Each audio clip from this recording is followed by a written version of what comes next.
Today we're talking about how to get natural light leaks slash lens flares effect from our CG renders or our footage with a couple of quick effects inside of After Effects.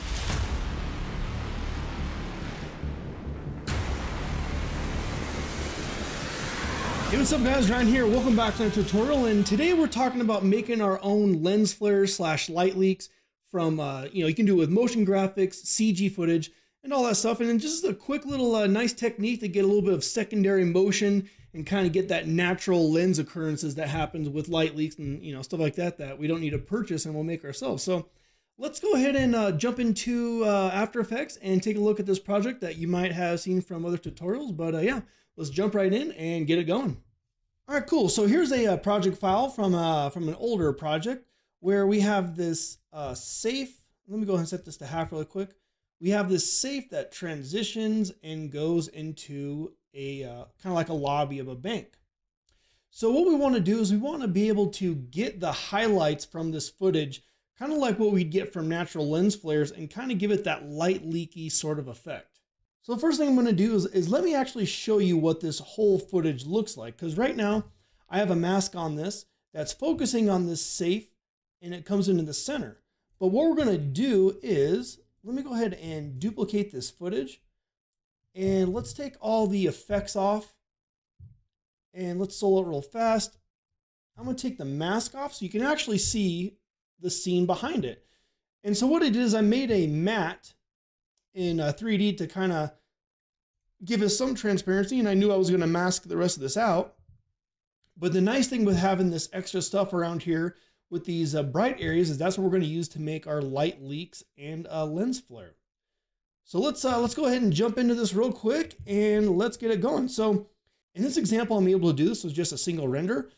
But if you have a lot of effects and a lot of compositing stuff that you have already built into your composition, you might want to go ahead and pre-comp this and add the same effects by duplicating a pre-comp. So just imagine if you need to do that this is a second pre-comp.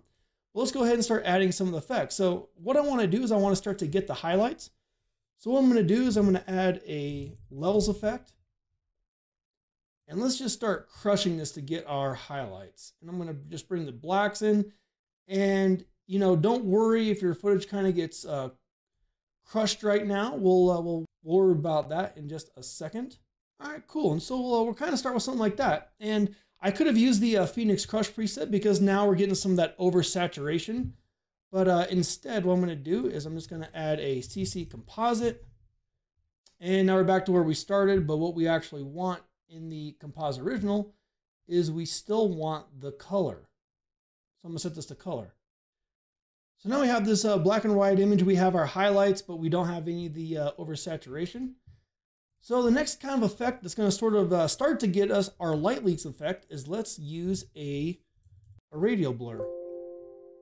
And what's nice about this radial blur is we can kind of control the direction and start to get that sort of that effect that we get with abnormal, sort of artifacts hitting the lens. So now that we kind of have this set up, let's go ahead and turn on our base footage. And how the lens flares actually kind of work is it's sort of an inverse of the image when it hits the lens. And without getting into too much lens theory, let's just sort of emulate that, since this isn't 100% accurate, but it gives a good look to it. So what I'm going to actually do now, since we kind of have the start date set up, is remember it's the inverse. So I'm going to go ahead and actually hit the scale. And let's make this -100 for right now. And so now we have the opposite motion of what our safe is doing.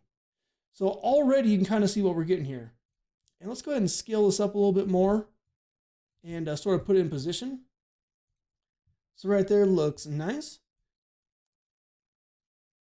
And as you can see, we kind of have like a little bit of our lens flare look happening. We got this, this stuff sort of fading on and bleeding out towards the edges. Very cool. So now obviously we need to composite this a little bit more and kind of, blend everything together. So on top of this radial blur, I'm going to go ahead and I'm going to add a fast blur just to kind of clear up our banding. And actually, let's turn this to full res just to kind of get an idea what it's looking like. So it's not too bad. If you get a little bit of that banding on the edges, make sure to switch to 16 or 32 bits per channel to clean some of that up. For right now, I'm going to work in 8 bits, and then I'll switch to 16 when we render. And so let's get back to the fast blur here. I'm just going to kind of blur this out to kind of clean up any nastiness and edges that we're getting. And all right, that's already looking a little bit better. So let me turn kind of the background that I started using here, which is just sort of a highlight in the middle and an overall, you know, kind of outside highlight, and it's also on a black background. And what we want to do is start playing with the blending mode. You know, you can kind of, I'm just holding shift and hitting plus to kind of go through the blending modes. And I believe what I liked originally the best was lighten. So let's go ahead and switch it to lighten there real quick. And obviously, you know, it's kind of a little bit too intense. So what you'd want to do after this is really subtleness is what sort of sells this light leaky lens flare-y effect. So I might turn this down to something like, you know, 8, 9, 10%. And if you don't feel like that's enough, you know, we can bump it up, and, you know, I'll turn on all the other layers to kind of see what it looks like. So maybe something like 65% for now. And we're starting to get that nice blending, you know, sort of artifact look going across our footage. So real quick, let's just RAM preview this and see what we got.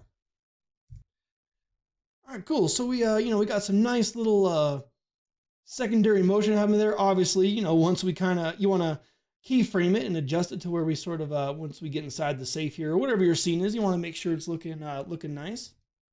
And let's look at a couple of things we can do here. So maybe we don't want it in the middle so much. Let me just add a quick, you know, I'm just going to add some sort of just random, whoops. I'm just going to add some sort of random shaped mask because maybe we don't want it so much in the middle. I'll go ahead and invert that. Let's feather it out a bunch. And right now, you know, it's a black and white image. If you want more of that, that gold sort of, you know, orangish light coming through the lens, we can go ahead and start adding effects like that as well. So a quick way to get that is let's just go ahead and add something like a tint to this. And let's change our whites to more of that goldeny orange that we're looking for. You know, maybe you don't want to do it too much. Maybe it's more towards the reds as well. Tone it down a little bit, you know, and that's how you get sort of your, that's how we get sort of our gold looking, you know, orangey lens flares, if that fits your scene. It doesn't as much on mine, so I'm going to go ahead and just delete that for now. And let me go ahead and turn on all the other layers I have in this composition. I'll do a quick RAM preview and kind of show you what the final effect looked like. All right, cool. So once I kind of looked at all the other composing layers and adjustment layers that were done in here, I went ahead and toned down our light leaks and flare to about 11%. And yeah, I think it looks great. We got a little bit of extra, you know, optical flares in there, but it gives a nice little secondary motion to our footage and kind of gives some natural, you know, lens effects happening, and, you know, for no cost at all. Easy to do. So there we go, guys. I hope that helps out. You know, kind of just using your 3D renders or even your footage and stuff, taking it a little bit further and getting a little extra production value for no cost at all, basically. So hope that helps out.